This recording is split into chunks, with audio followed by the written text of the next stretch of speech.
Welcome to Through the Bible with Les Feldick, a 30-minute walk through the Scriptures teaching in-depth Bible truths that change people's lives.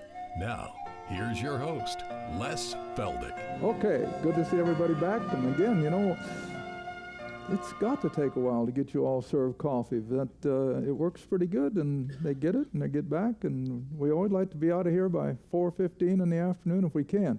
Okay, all of you out in television, come and see us sometime. We have a great time on these Wednesday afternoons, and again, we just always like to remind you that we're so appreciative of all your prayers and your financial help, your encouraging letters. My goodness, how we love our mail time.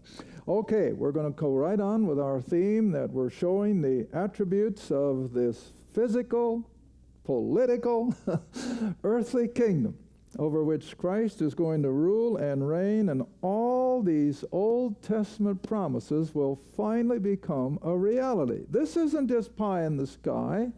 This is going to happen, because it's the Word of God.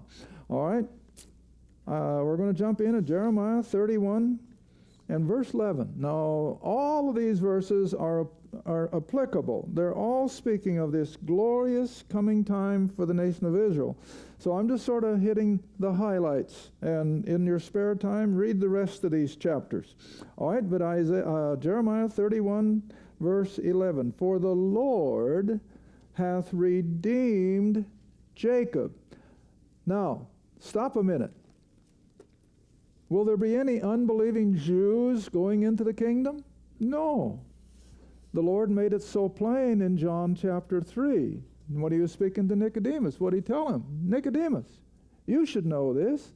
No one goeth into the kingdom unless they be born again, or what we call now, I prefer, born from above. So there will be no unbelievers going into this kingdom. It's going to be a kingdom of righteous, and it'll be a righteous government. It's going to be a righteous environment, and we'll be looking at some more of that when we finally get into the New Testament description of these things. But here we have the redeemed of Israel who will be going into the kingdom. Now, let me just throw some numbers at you. We know from Zechariah chapter 8 that these guys are waiting to turn the vote, aren't they? Okay, just a minute. We know that from Zechariah chapter 8 that 1/3 of Israel is going to come through the fires of the tribulation and go into the kingdom. 2/3 are going to be lost. All right, Israel today is around 15 million people. 1/3 means 5 million. That's a pretty good chunk of people. That's more than Dallas-Fort Worth put together. All right, that'll be the remnant of Israel going in on the front end. Now then, from all the other nations of the world, there will just be a smattering of survivors who are believers that will go into the kingdom as Gentiles. And that's what you always have to remember. The millennial reign will be primarily Israel's thing. They are going to be the head nation of the nations by virtue of numbers. But all the other nations are going to be represented with a few, and the population, of course, will grow from all directions. All right, so that's what we talk about now then when we speak of the inhabitants of this glorious kingdom. Okay, so now I'm going to start reading in Jeremiah 31, verse 11 again. For the Lord hath redeemed Jacob, or the nation of Israel, and has ransomed him from the hand of him who was stronger than he. Therefore they shall come and sing in the height of Zion, shall flow, that same word that Isaiah used, all the nations shall flow into it. All right, they shall flow together to the goodness of the Lord. Now for wheat and wine and oil, for the young of the flock and of the herd, and their souls shall be as a watered garden. Are you getting the beautiful description here? And they shall not sorrow anymore at all. It's going to be heaven on earth. Now, that's the only way I can put it. It's going to be heaven, but on planet earth for 1,000 years. All right? Verse 13, Then shall the virgin rejoice in the dance, both young men and old together, for I will turn their mourning into joy. I will turn comfort to them and make them rejoice from their sorrow. I will satiate or I will actually fill the soul of the priest with fatness, and my people shall be satisfied with my goodness, saith the Lord. I'm just going to keep reading for a few more verses. Thus saith the Lord, a voice was heard in Ramah, lamentation and bitter weeping. Rahel weeping for her children, refused to be comforted for her children because they were not. Thus saith the Lord, refrain thy voice from weeping and thine eyes from tears, for thy work shall be rewarded, saith the Lord, and they shall come again from the land of the enemy. In other words, the Jews are going to be coming back from wherever they had been scattered to. Verse 17, and there is hope in thine end, saith the Lord, that thy children shall come again to their own border. The Jews are going to all be where they belong. All right, now then let's just skip across in this same chapter to verse 31, where we now have the spiritual conditions of the nation of Israel. Verse 31, now this is what we call the new covenant. It's the 8th out of the 7. Behold, the days come. Now, I can't refrain from reminding you. What does that tell us? It's going to happen. It's going to happen. I don't care how much they scorn or ridicule. You know, Christianity is under attack, like almost not since the Dark Ages. Our media hates us, and they falsely accuse us of everything but the truth. And we're just going to have to learn to live with it, because we're not going to turn them around.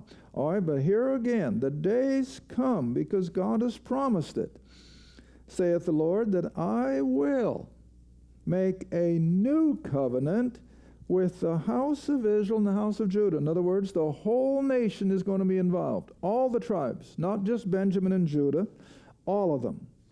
Now verse 32. This new covenant will not be according to the covenant that I made with their fathers in the day that I took them by the hand to bring them out of the land of Egypt, which covenant they broke. In other words, this is not like the covenant of the 10 Commandments that he got at Mount Sinai.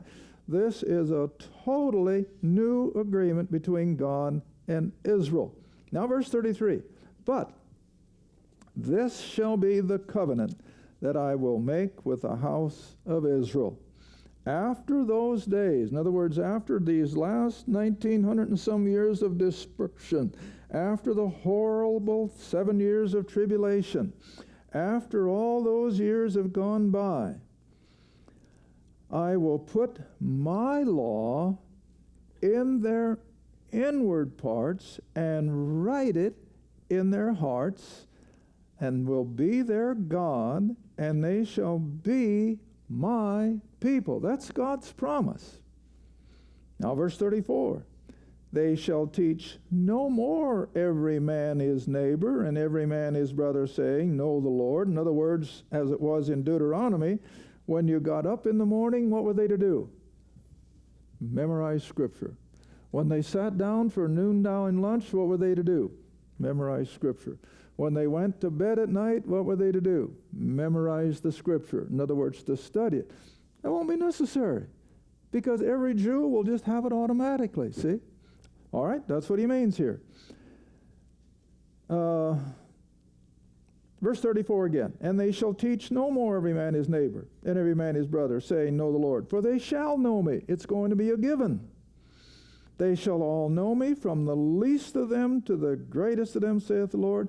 For I will forgive their iniquity, and I will remember their sin no more.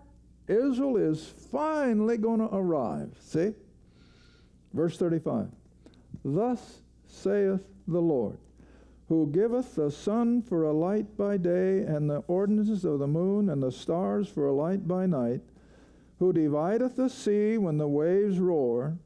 The Lord of hosts is his name. He's the Creator, remember. And it's Jesus Christ in the New Testament. Now verse 36. If, that's a word of condition, if those ordinances, in other words, if the universe that's been there for however long you want to put on it, if you're a creationist, it's less than 10,000 years. If you go beyond that, it could be billions of years. But whatever, however long it's been there, it has never deviated. The sun has never moved out of its place. The planets have never... You know, I had an interesting experience. I shared with you in our last taping that we had a couple people come over to visit us from England. And we were outside one evening and standing on the deck, and it was a beautiful Oklahoma, clear, starlit night. You city people don't know what it's like. The stars were just like they were 100 yards up. And this Brit said, "There's the Big Dipper. It's in the same place as it is in England." And you know, it is kind of a shocking thing. We know that from textbooks, yes, but to actually hear it from someone, it's in the same place that it is in England. Well, of course. But has it ever moved? No, it's exactly like it's been since creation. All right, so what God is saying, it's just as apt to fall out of its rightful place as it is for Israel to lose their identity. Now, you preterists out there, I know they're listening. I get books from them all the time. One of them even expected me to autograph it. Ha! Sorry, fellas, I will never condone preterism. Because, see, preterism says that Israel disappeared in 70 A.D. Well, then this is a lie. Or they're a lie. Now, you decide. But this is what God says, that if the ordinances of creation, the sun and the moon and the stars and the planets and the galaxies, if they disappear or depart from before me, saith the Lord, then shall the seed of Israel. Well, I guess if the universe falls apart, everything goes, doesn't it? You and I included. But this is what God is saying, that his promises with Israel are just as secure as the universe. Now, isn't that enough? How in the world can mortal men say that this is a lie? But they do. All right? If those ordinances depart from before me, saith the Lord, then the seed of Israel shall cease from being a nation before me. Thus saith the Lord. If heaven above, and we don't even know where heaven is. We know it's there, but we don't know where. All right? If heaven above can be measured, and the foundations of the earth searched out beneath, I will also cast off all the seed of Israel for all they have done, saith the Lord. Now, isn't that amazing? So will God ever give up on Israel? Never. His promises are secure with the nation of Israel. And I'll take it one step further. If God can't keep his promise with Israel, do you and I have any assurance of our salvation? Well, of course not. Of course not. If he can't keep his word with Israel, he has no reason to keep his word with me or you. But, oh, beloved, he will not break his word with Israel. He will not break his promise with us. We are safe for eternity because his word is true. I'll stand on that until the day they shoot me. His word is true, see? All right. Now I got to finish the chapter, I think, and then we're going to move on to another one. Behold, the days come, saith the Lord, that the city shall be built to the Lord from the tower of Hananiel to the gate of the corner, and the measuring line shall yet go forth over again. In other words, all these kingdom promises are going to be fulfilled.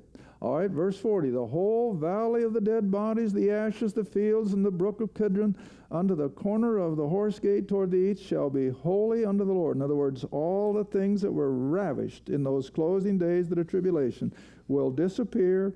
It'll never be remembered in this glorious kingdom, and it shall not be plucked up nor thrown down anymore forever. All right, now let's just turn the page. I want to go to chapter 33. And let's see, I want to drop down to verse 7. You know, I just had a hard time picking out some of these key portions because it's all full of these kingdom promises. Now, when we get the New Testament, I'm going to give you a verse that I've used over the years, but hopefully it'll mean a lot more now than it did before. All right? Jeremiah 33. And we're going to drop in at verse Yeah, 7, yeah. And I will cause the captivity, or the bringing in, of Judah and the captivity of Israel to return. In other words, by an act of God, and we've already seen it. That's why they're back in the land. It was providential. And I will build them as at the first. Now verse 8. Look at this promise. And I will cleanse them from all their iniquity, whereby they have sinned against me. I will pardon all their iniquities, whereby they have sinned, and whereby they have transgressed against me. And it shall be to me a name of joy, of praise, and an honor before all the nations of the earth, which shall hear all the good that I do unto them. And they shall fear and tremble for all the goodness and all the prosperity that I procure unto it, that is, unto the nation of Israel. Well, I'd like to just read all these verses, but I'm afraid people might get a little bit impatient. So let's just skip on down to verse 12. My, there's some good verses up there. Verse 11, the voice of gladness, the voice of the bridegroom, and all that makes up of a common, ordinary human society. Now remember, they're not angels, they're humans. All right, now verse 12. Thus saith the Lord of hosts, again in this place which is desolate, without man and without beast, and in all the cities thereof, shall be a habitation of shepherds, causing... Now, what are you gathering from this? Seemingly, what kind of a society or community will the kingdom be? Agrarian. Have you noticed that? Agrarian. It's not going to be metropolitan. It's not going to be urban. It's going to be agrarian. In other words, there's a verse back there someplace says that every man will sit under his own what? Fig tree. In other words, there'll be orchards. It's going to be agrarian. We're going to have the beauty of the country. Now, I've never been a city dweller. Neither is my little wife. And every time we go through one, we just can't imagine the horror of living in a big city. But you know, when these city dwellers come out and we take them around the ranch, you know what flabbergasts them? Oh, the open space. See? We can go for miles and not meet a car. Well, they just can't imagine that. And but I think that's what the kingdom is going to be. It's going to be so beautiful. There's not going to be that beehive of contracted dwellings and so forth. From the language I get, at least, it's going to be agrarian. Okay, let's move on. Let's see, where was I? Verse 14. Behold, the days come, say the Lord, that I will perform that good thing which I have promised unto the house of Israel, the house of Judah. In those days and at that time will I cause the branch. See, there's that word again, the term of God the Son in the Old Testament. He's called a branch. Whenever you see that with a capital B. All right, I will cause the branch of righteousness to grow up unto David, and he shall execute judgment and righteousness in the land. See, it's not going to be any sin, no wickedness, no immorality. It's going to be glorious. But it's still going to be in a human environment, families, husbands, wives, and children. But no Satan, no death, no curse. All right, verse 16. In those days, that is during these 1,000 years. Now, I better emphasize, the Old Testament does not put us in a time frame. We have to go to the book of Revelation to get that. And that's where we get the 1,000 years. And after the 1,000 years, so on and so forth. So always remember that. The Old Testament does not give us a time frame. All right, reading on. In those days shall Judah be saved, and Jerusalem shall dwell safely. And this is the name wherewith she shall be called, the Lord our righteousness. And again, it's the Hebrew term Sidkenu.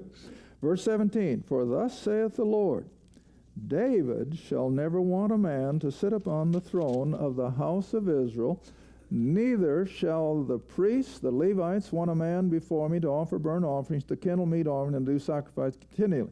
Now, there will be some sacrificial offerings in the kingdom, and that's hard to reconcile, and I, for one, cannot do justice to it, so I just sort of leave it alone. But yes, there will be a certain amount of animal sacrifice. It'll be limited, of course, but it'll be, I think, memorial, much like our communion table. All right, verse 19. The word of the Lord came in Jeremiah, saying, Thus saith the Lord, if you can break my covenant of the day. Now here we come back again to God proving that he will never let go of Israel.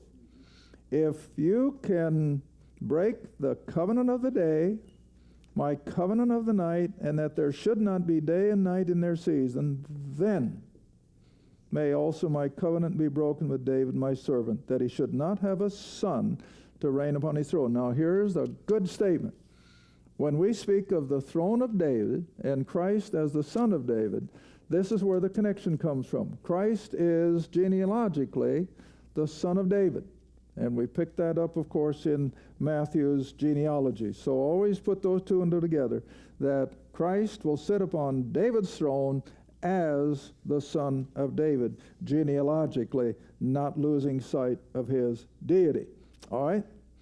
So verse 22, as the host of heaven cannot be numbered, neither the sand of the sea measured, so will I multiply the seed of David my servant and the Levites that minister unto me.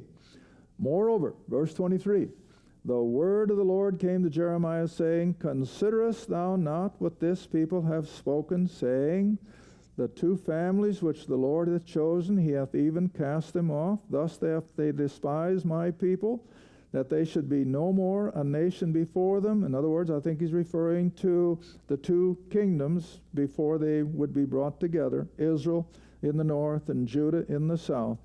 All right? Thus saith the Lord, if my covenant be not with day and night, and if I have not appointed the ordinance of heaven and the earth, then will I cast away the seed of Jacob and David my servant, and so that I will not take any of his seed to be rulers over the seed of Abraham, Isaac, and Jacob, for I will cause their captivity or their control of his people. He's going to bring them back, and I will have mercy on them. Okay, now we got time enough. Let's jump one more to Ezekiel chapter 36. Ezekiel chapter 36, and I'm going to jump down to verse 24. Ezekiel 36, and drop in at verse 24. Now, this is still another prophet. See, we've had Isaiah talk about it. We've seen Jeremiah speak about it. And now here comes Ezekiel. And probably in our next half hour, we'll have time to go on up to Daniel. And then in our next taping, we'll take a look at how the New Testament approaches this kingdom economy. All right, Ezekiel 36, verse 24. And look at the promises here. Oh my, they ought to just give you goosebumps, because we've seen some of this already take place. For I will take you from among the heathen, the Gentiles. Now, I think we looked at that some time ago. In fact, I think in my seminars in Florida, I started every one of them with the same verse in Matthew 16, that you can discern the signs of the weather, but you can't discern the signs of the times. Isn't that what I was on? Yeah. And what is the major sign of the times for you and I today? The return of Israel to their homeland. That's a sign of the time, because the end time could not even begin until Israel was back in the land. They have to be there, because that's where the Lord is going to return and set up his kingdom. All right, now Ezekiel says the same thing. See, I will take you from among the Gentiles and gather you out of all countries, and I will bring you into your own land. How can anybody deny this? Beyond me, but they do. You know how they deny it? I sent you the book. They claim they're not Jews at all. They're Khazars from the Russian steppes, and that they simply took over the Jewish libraries and synagogue. That's what they do with the scriptures. Yeah, that's what they claim, that these aren't Jews at all. They're imposters. Well, who in the world would want to be an imposter and step into all the hatred that the Jews get? Well, anyway. Verse 25. Then, Now, they haven't done it yet. Even though Israel's back in the land, they're not experiencing these spiritual blessings yet. They're still there in unbelief. They're secular. Many of them are even atheist and agnostic. But they're in the land, so the rest will come. Don't worry. Then I will sprinkle clean water upon you, and you shall be clean from all your filthiness and from all your idols. Now, of course, the Babylonian captivity, I think, broke them of idolatry, but nevertheless, it's still in their background. Now, verse 26. A new heart also. Remember what the covenant was? 31:31. I will put it in your heart. You won't have to memorize it every day. It'll be there. It'll be a given. All right? A new heart also will I give you, and a new spirit will I put within you. I will take away the stony heart out of your flesh, and I will give you a heart of flesh. I will put my spirit within you, cause you to walk in my statutes, and you shall keep my judgments or my ordinances or my government, and you will do them. You shall dwell in the land that I gave to your fathers. You shall be, what's the pronoun? My people. Now, do you remember in Israel's past, when Israel was out in rank unbelief and the prophet or whoever it was that was writing, what would God tell them to call them? Your people. He wouldn't claim them. But see, the day is coming when once again God will say, my people. See what a difference that makes? To Moses, he said, they're your people. To Daniel, he said, your people. But the day is coming, that's why the pronoun is so important here. The day is coming when you shall be, verse 28, my people, and I will be your God. I will also save you from your uncleannesses. I will call for the corn and will increase it and lay no famine upon you. In other words, if we get time, we get to Amos yet this afternoon. I don't know if we'll make it or not. But what does Amos speak of? That the reaper will follow the planter, and the planter will follow the reaper. In other words, it's going to be continuous production of food and fiber with no opposition from insects or weeds or thorns. It'll be easy, no sweat of the face. So that's why it's maintained. I think it's going to be an agrarian economy. Okay, reading on. Verse 30. Wow, we're at the end.